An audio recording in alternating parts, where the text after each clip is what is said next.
Aloha, Mark J., world's laziest networker, and welcome to list building. Now, before we get into that, we want to settle the age-old argument in this little training about old school versus new school. Let's face it, the internet's a big part of our life.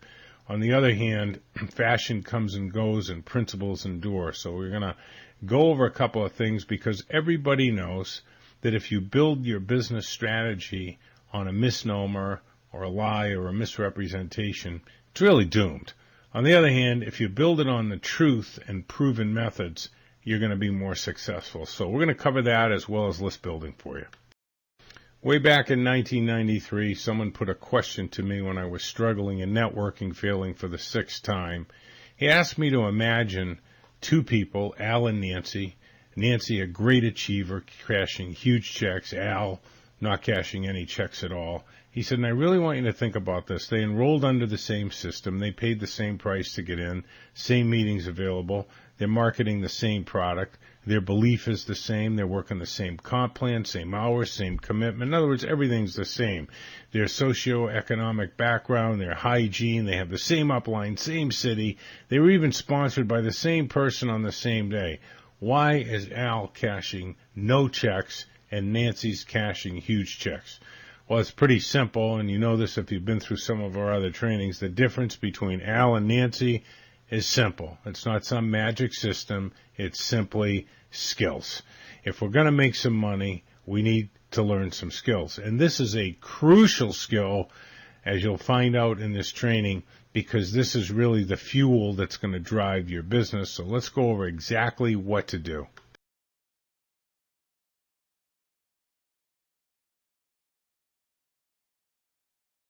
So here's this little bonus piece we threw in, or at least set up the little bonus piece for you. And it's really important that you focus on this for a second. You know, what business are we in? 98% of the people get this wrong. Some people think we're in the relationship business, or they think they're in whatever their company represents, whether it's a health and nutrition company, a skincare company, cell phone service, travel deal, what have you. Some people actually believe they're in the advertising on the internet business.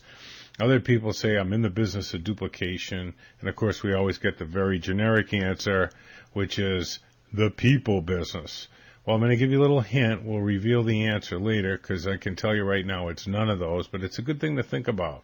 Give you a hint. It's the name of our industry. It defines the occupation, and it also tells you what the task is, which means that's the business that we're in. So we'll get to that in a minute. So while you're thinking about what business we're in, let's go over this diagram a little bit because it's something that you need to keep in mind every time you enroll somebody. You should really keep it in mind all the time. Now, the rain clouds there, that cloud in the rain, that represents not enough time and not enough money. And there you are in your convertible, and it's raining on you. And you, of course, want to get to where the sunshine is. So the vehicle, that's the plan, the product, and the company. The guidance system is the training and the up team support and company support that you get. Now, I don't care how great that vehicle is and how great the guidance system is, you're never going to get out of the rain if you don't have one more thing, and that's fuel. So names are fuel. That's what's going to drive your business. And what the top leaders and earners know how to do is constantly refuel as they build their business and get into the sunshine where there's plenty of time and plenty of money. Now, it's really important that you take a close look at this picture because this, in essence, is the clue, another clue, as to what business we're actually in. Now, I'm sure you remember Al and Nancy. The difference was skill. List building is a skill, and it is an incredibly valuable part of your business. It's probably the most important part because once you're out of names, you're out of business. But the leaders, the people that figure this out, that list building is a skill and they get good at it, they're always refueling with premium fuel. They're never out of business. Now, why do we call it premium fuel? Well, it's simple. because when you enroll Mary and you use this skill and you help her build a list of 150 to 300 people in less than 35 to 40 minutes, she knows those people, and she's going to introduce you and build your credibility. This is what we mean by the thin edge of the wedge. Look, in 18 years of doing this successfully, and I count that from the time where we sort of were working 12 hours a week or less, taking 17 weeks off a year, the way that we did it was we were always refueling. But it's really important to let you know that I've never met someone that was buying leads online or bought a magic system online who duplicated. Never met anybody who built a solid, self-duplicating organization. Are some people really advanced on the internet and they can find a lot of people to talk to? Yeah, and it can be a good arrow in your quiver. But if you think you're going to go out and buy some magic system that's going to get them for you, you're throwing your money away, and we're going to give you the evidence of that in a few minutes. But I have still not to this day, here it is 2014, met anybody that came in building with magic systems and leads that were supposedly, going to find all these hot prospects, that built a self-perpetuating organization, because it's built on a falsehood. It's not the job. Remember the little quiz, what's the definition of our industry? Was a hint. Our occupation, and what tasks do we have to do to succeed? Well, when you figure that out, which we'll do on the next slide, you'll understand why this is so important and we're spending so much time on it. Well, here's the answer to that little quiz. Folks, we're network marketers. Our industry, network marketing, is also the occupation, network marketers, and it also defines the task we need to succeed at. We bring people in so we can do one thing, network out through them, meet the people that they know, and we get more premium fuel, and we get more premium fuel. Once you know how to get 200 to 300 names out of each person you enroll, it gets pretty easy and it doesn't cost a dime. But here's what happens. We get people in and we can't even get 10 names out of them. Why is it so tough to get names? Al doesn't know why it's so tough to get names, so he's a sucker for every magic system out there. But Nancy, she does know. List building is a, little drum roll please here, list building is a skill. And if we're going to make some money, we need to learn some skills. The two main skills are building a list with people and then talking to people on the list. You get those two things right and you don't have to worry about anything else. But let's take a little look at the type of stuff that Al gets subjected to because he doesn't know what Nancy knows. This sort of little bonus piece we wanted to throw in for you to save you and your teammates some money. The second biggest lie in network marketing is people don't duplicate, systems do. Nothing could be further from the truth. Apple production lines don't build more Apple production lines, and Ford assembly lines don't build more Ford assembly lines. People do, okay? You need a system based on skills, vitalized by people who teach those skills hands-on. Now, this lie that people don't duplicate, systems do, is always followed by a pitch for your credit card. They tell you they're going to get you hundreds of hot prospects that are ready to buy and ready to join. It simply isn't true, but since Al doesn't know the skill of how to build a list, he doesn't even know what the job is, which is network marketing through other people. Guess what? He wastes his money on this stuff, and he ends up spending more money on magic systems and lead generators than he actually does on the business, and of course he ends up losing money and quitting. That's not going to happen to you. Now, we put this bonus piece in here so you can protect or insulate your teammates. In other words, you want to teach them the skill, but you also want to make them aware that nobody's going to generate a system out there. The top internet marketers in the world pay tens of thousands of dollars a month to advertise. There's nothing out there that's going to generate hundreds of leads for you on Facebook or Twitter or anything else. Are they part of what you should be doing? Absolutely, to have a presence.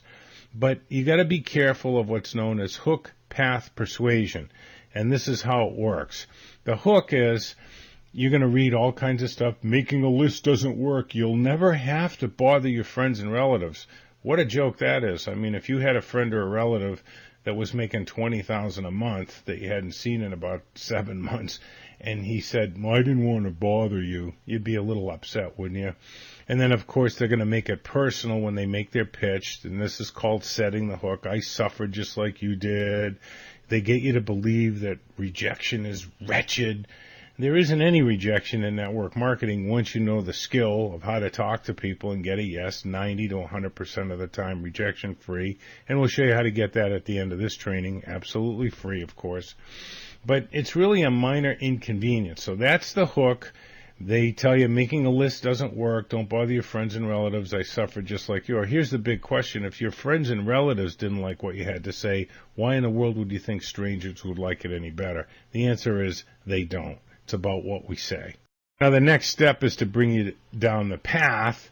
And, of course, that's more stories of how they were suffering and getting rejected, and they were at their wits' end, and they either found or they founded some magic system, and then the lie. We've already been over this. People don't duplicate, systems do. And then they tell you the really great news, 3 and yours is free, or 4 and pay no more. You can make commissions. And, of course, they want people thinking, oh, boy, gee willikers, this is so good. Me want to distract my people, too. Next thing you know, you've introduced something like this into your organization, and your people are talking about this system, but nobody's what?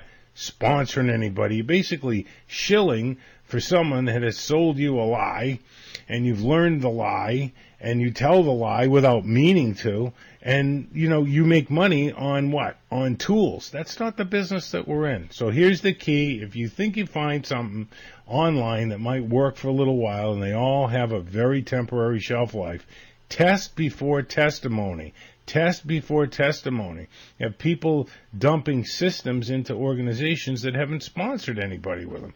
Here's what you need to know. In the end, your people have to trust you. They buy the leader before they buy the vision. They have to trust you to take your suggestions. So what you want to do is, if you see something that you think might work a little bit, might be a nice arrow in your quiver, then try it out yourself for 60 or 90 days before you tell anybody about it. Make sure that you can sponsor people and that you can get them to sponsor people. Because they're going to tell you things like, we'll teach you things your upline doesn't want you to know. All that kind of nonsense, that's all part of the path. And of course, then the next step is the persuasion. Remember, it's hook, path, persuasion. They tell you there's a solution. Old school sucks. No one likes meetings. All the action's online. People are making tens of thousands of dollars a month right away with this magic system. And they're going to teach you new school stuff. And they're going to show you a couple of checks, and they'll slam a couple of testimonials up there. But what do they really want? Well, what they really want is your credit card. So test before testimony. All these things are really nothing but glorified autoresponders, and I'm going to tell you point blank, they will not build your business. We're network marketers, and that means we meet people and roll them in the business, okay, so we can meet the people that they know. It's really that simple. Is some of the online stuff a good arrow in your quiver? Yeah, it is, and we teach that in a couple of the other skills, how to leverage the upline. You definitely need a presence, and you can build a nice little trickle of leads for yourself organically, but it won't build your business. We've never seen it, and it's not going to happen. And the reason that I can say that unequivocally is because people are spending tens of thousands of dollars on tools. They're not building their business because they don't understand what the business is, but you do, don't you? It's network marketing, meaning when you enroll people, you network out through them. You can eliminate all this stuff, eliminate the time consumption, and simply learn the skill of building a list. So let's get busy with that. A key tip here is never, never, never let any limits that you might have in your mind about the size of your list limit other people. Okay, so bear that in mind as we go through this, because the average person knows about 1,500 people. Now, everybody denies that they know that many, but I'm sorry, the psychology and sociology communities are not wrong about that. Let's learn how to get a lot of those names. If you tell these 5 stories when sitting with a new rep, they will literally run for everything and anything that has a name on it. What's Al going to do? Well, he's going to tell the rep to build a list. Never teach list building and never tell somebody to build a list. Do what Nancy does. Tell the 5 stories. Build the list with them. Again, build the list with them. Never, never, never assign list building. If you do, your tank will be empty. If you do what Nancy does, build the list with them, you'll be bursting with premium fuel. Now, if it's possible, do it at their house because that's where their resources are. The bottom line is, do you want your own domestic organic fuel, or do you want to buy imports that'll cost you 500 times as much? Sponsoring, once you know the skills, and again, we'll show you where to get those for free at the end of this training, but, right, because they're in order, right? Learn how to build a list, and then you learn how to talk to them. But anyway, the real work begins after sponsoring. If you tell these stories, you'll help them identify with you. That's key, not compare, but identify. Help them understand that they recommend things every day of their life, and help them re-feel the joy of recommending. Here's the mega tip. Learn these 5 stories. Great stories make most people think they already do what we do, that they're like you, and if they're like you, guess what? They can do what you can do. So you're really getting a 2-for-1 hit here. Not only are you building a list, but you're building their confidence. One of the key tips in being a great storyteller is to talk in pictures. Once they understand these 5 stories, they will be comfortable with network marketing, and they'll be excited and crank out names literally like a human spreadsheet. So listen, not just to the story, but how we weave the 5 senses in from time to time. Because when you weave the 5 senses into a story, people identify with hearing, touching, feeling, smelling, and so forth, and they think that they're like you. If they think they're like you, they not only trust you, they believe that they can do what you do. Now, we have an entire training called How to Be a Great Storyteller. That's also free. But the key behind being a great storyteller is, as I go through some of these stories, listen for how I occasionally weave in one of the 5 senses.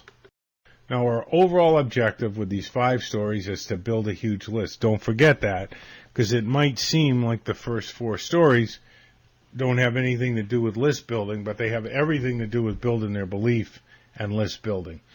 So the first story, or the objective, is to neutralize Murphy's Law. Let's face it, occasionally things are going to go wrong. So I'm going to say, look, Harry, we'll use Harry as my new rep. Say, Harry, I'm going to tell you a couple of stories, actually 5 of them. It'll help you understand networking, what we do, and how we do it. And the first thing I want to tell you about is Company XYZ is a great company. It's not perfect. What really makes the difference between a bad company, a fair company, and a great company? Well, it's simple. Bad companies don't acknowledge mistakes. Fair companies acknowledge them, but they don't do much about it. And great companies, when they make a mistake, they fix it. So I just want to let you know that I haven't actually personally dealt with any mistakes in shipping or anything like that. But if anything happens, don't get upset. Just give me a call, because it's a great company, and they're going to fix it right away. Okay, so what you're doing there is, a lot of times people join network marketing, and they've never been in business before, and they don't really understand that, sometimes things don't go perfectly. So you want to reassure them there, neutralize Murphy. So here's the second of the 5 stories. And what we want to do here is let them know that people do network marketing every day. They just don't get paid for it. So it goes something like this. Look at Harry. Most people do network marketing every day. They just don't get paid for it. You're probably wondering, Mark, what do you mean I do network marketing every day? Well, do you have kids? Yeah, I got a couple of kids, Harry says. Well, how did your wife find the pediatrician and the obstetrician and all that? Did she look in the phone book? No, her sister told her about it. Oh, it was a good experience? Yeah. And did she tell anybody about it? Yeah, she did. What about an attorney or an accountant, or maybe even a shortcut to work? Ever tell anybody about that? Oh, yeah. Now, let me ask you this, maybe an auto mechanic or something like that. Has anybody ever come back to you and said, hey, you know what? That shortcut you told me about, or that Italian restaurant was fantastic. How does that feel? It feels great, doesn't it? And, of course, Harry's going to agree. Say, look, it's part of the human experience. So for us to recommend things, we love recommending things that we like or enjoy, or we think other people will like or enjoy. So, here's the really interesting thing, since you did have kids. You remember they're 5 or 6? Well, yeah, I remember that. Well, maybe they're 5 or 6, they come home, they're all covered with dirt, and, got a couple of little boys. Yeah. A couple of little boys that come home, they're dirty, you hug them, you can smell bubble gum all over them. They're all excited, they're squirming all over the place, and they tell you about a new toy, or a new pizza place, or a new ice cream parlor that opened up, and occasionally you bring them down to it, right? Yeah, well, where'd they get that information? I guess from their friends at school. That's right. And when that triggers a transaction, their friends recommended something, they told you about it, that triggered a transaction. That's network marketing. And Harry, guess who did the same thing when he was 6 years old? Well, I guess I did. That's right, Harry. We've all been doing network marketing every day. Most people don't get paid for it. Now, I've got some good news and I've got some bad news, okay? And if you're like most people, you want the bad news first. The bad news is the doctor, the attorney, the pizza place that you've recommended, the Italian restaurant, they're never going to pay you for your recommendations. On the other hand, that's what we do to get paid. You are going to get paid here. That's the good news.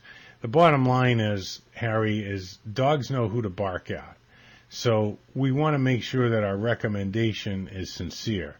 See, once they believe that they do network marketing, once Harry believes he does network marketing every day, forget about it. So what I did there was recreate the feeling of recommending, and I weaved in a couple of the senses.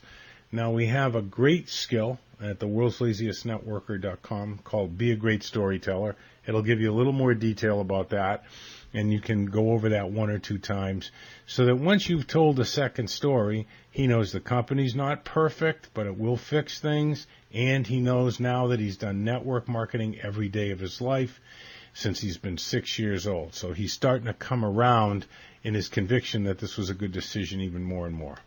Our overall objective, of course, is to build a huge list. The objective of the third story, now that he understands that he does network marketing every day, and he has since he's been 6 years old, is to help Harry understand how we get paid. So, Harry, I'm going to tell you the third story now.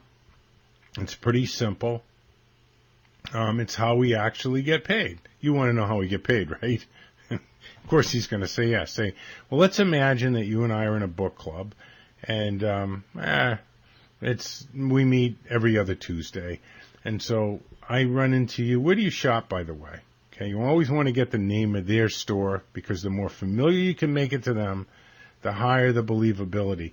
In other words, people are more likely to engage in what's familiar than what's unfamiliar. That's really important.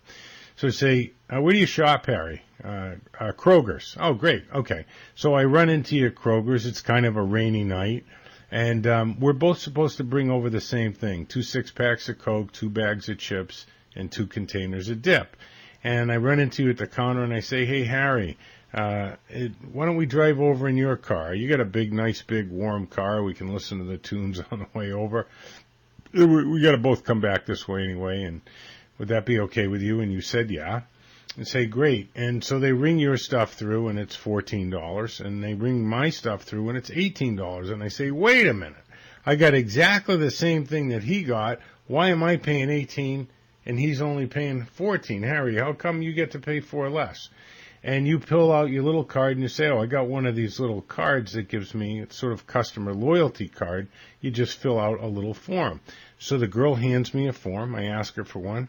Fill out the form. She re-rings my groceries, and I save $4.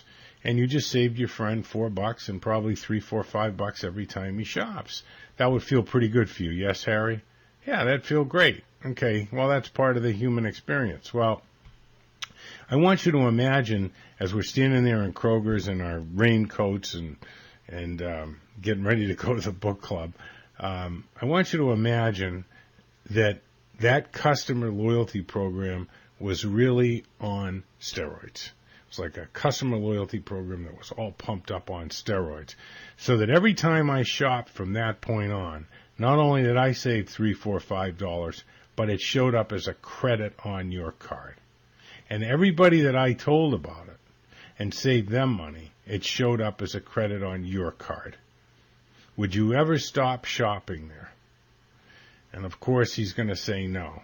And what he just did was he committed to staying in the business, if you understand what we're doing here. Oh, basically, Harry, I got some good news and I got some bad news. And if you're like most people, you want the bad news first, okay? The bad news is Kroger's is never going to do that for you. The good news is company XYZ that we're working here together, that's exactly what we do. All we have here is a customer loyalty program. I'm going to tell people about it. They're going to fill out a little form just like we both did at Kroger's. And guess what?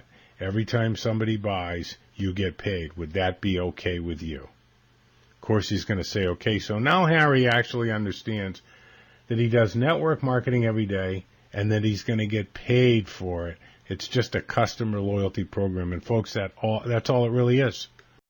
Now, the objective of the fourth story is to let Harry know it's going to take some time, but there's a payoff, and he's going to get some encouragement on the way.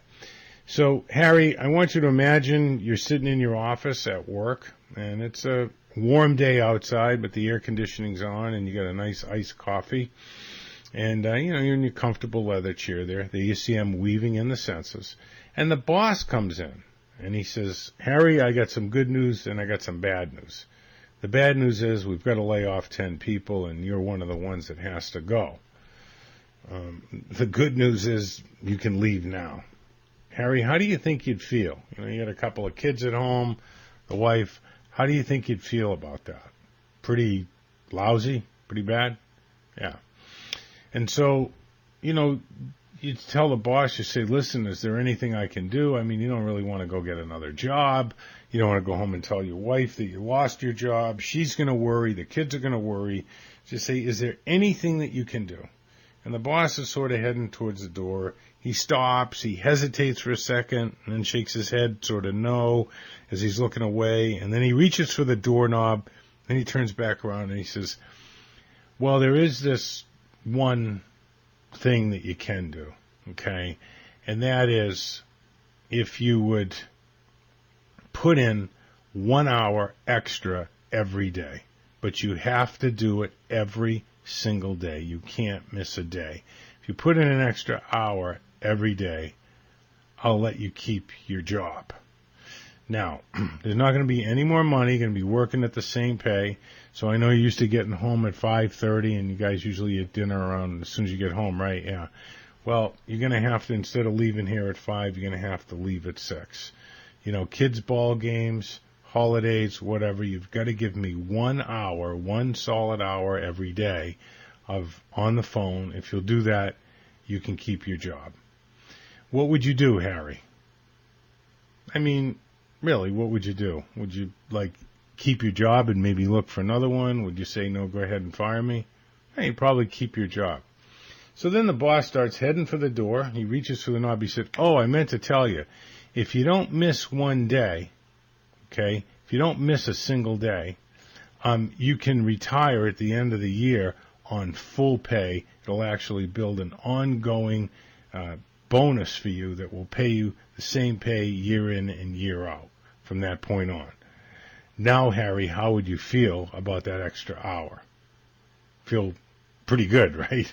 Well, Harry, like your boss, I got some good news and bad news.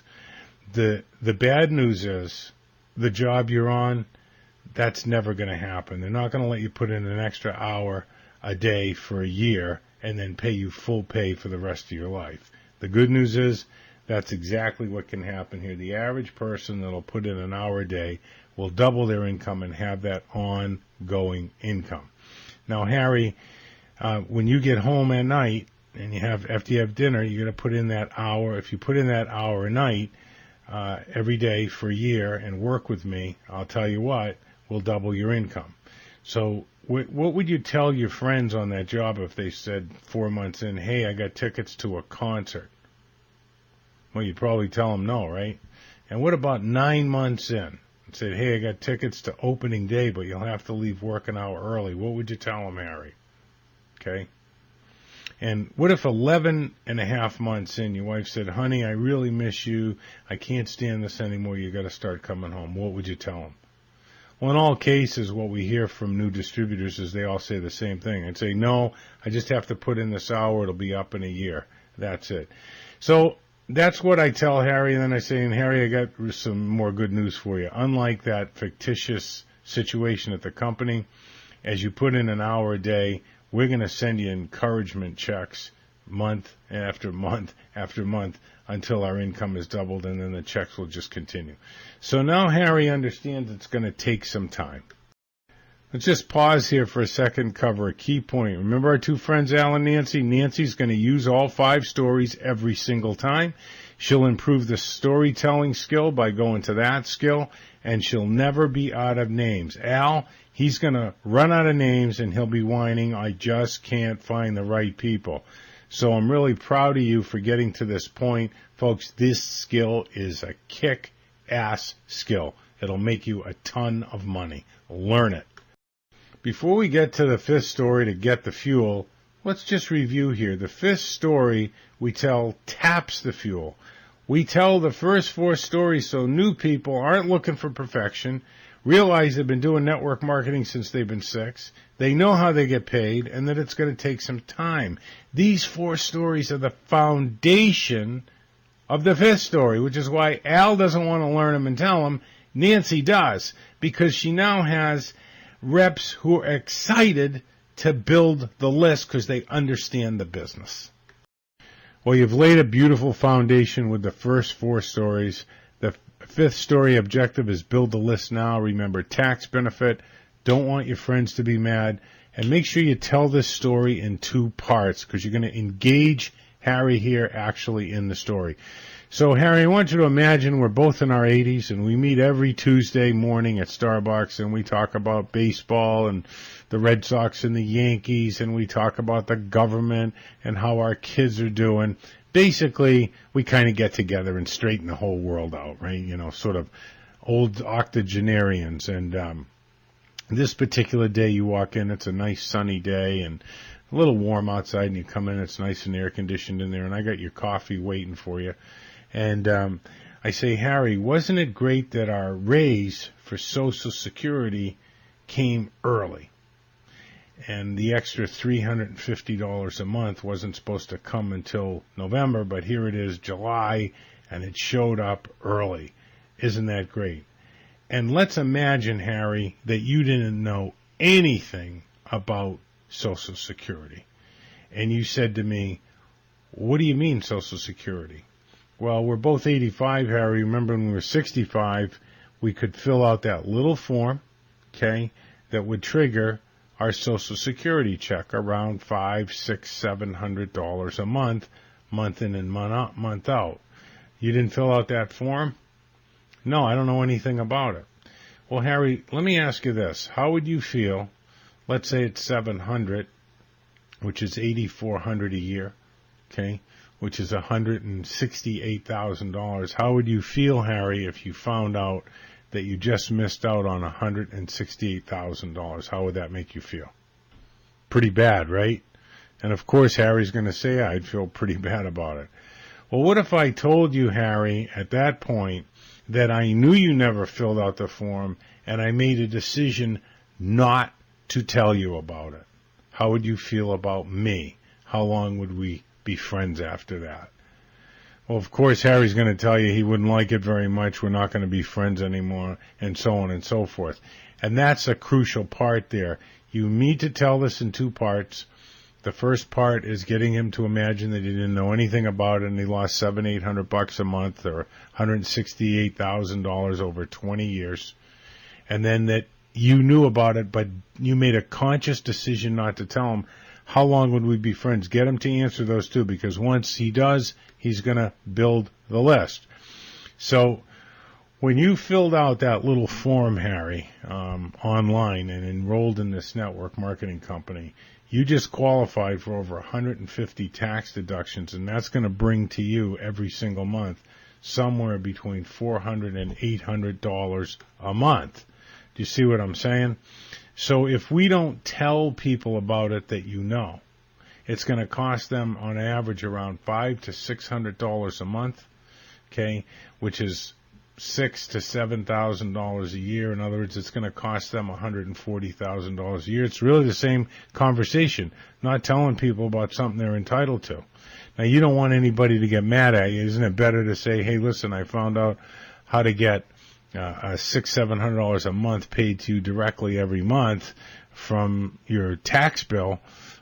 Wouldn't it be better to have them turn it down than not tell them? You don't want your friends mad at you, do you, Harry? So what would be easier for you? Not tell them about this and hope that they never find out that you saved $170,000, $180,000 that went right in your pocket?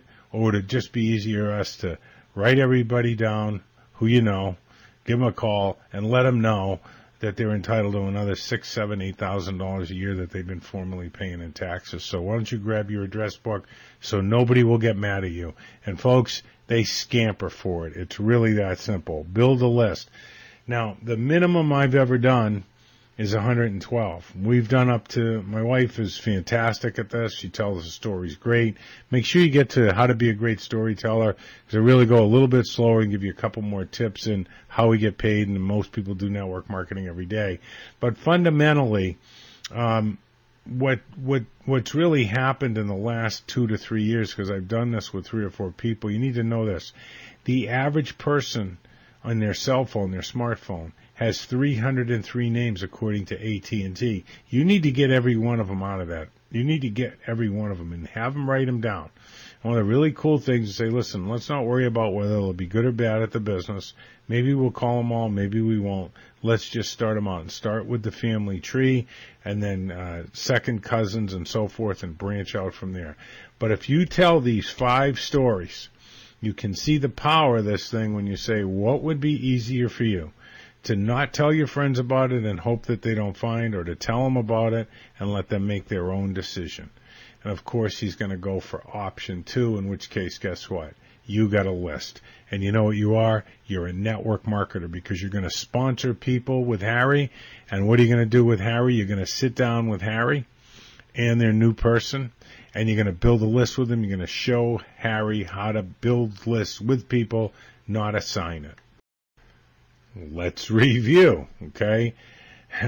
What you help the new rep learn is pretty cool, that she or he does network marketing every day. They understand how they get paid.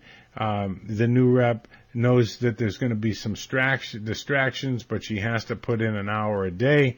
Her friends are going to be mad if she doesn't let them know about this, which is really cool. What's Al do? Al does what Al always does. He tells the rep to build a list. Nancy never teaches list building or tells them to build it. Instead, she builds the list with them. She's always got premium fuel.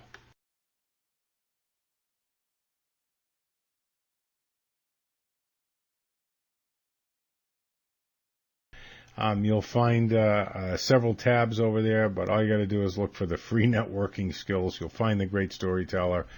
Make sure you get on our email list, because we send out lots of very short videos, about 2 to 3 minutes, to show you how to start the conversation rejection-free and get about 90% of the people to instantly agree to look. Peace be the journey. Build lists with people.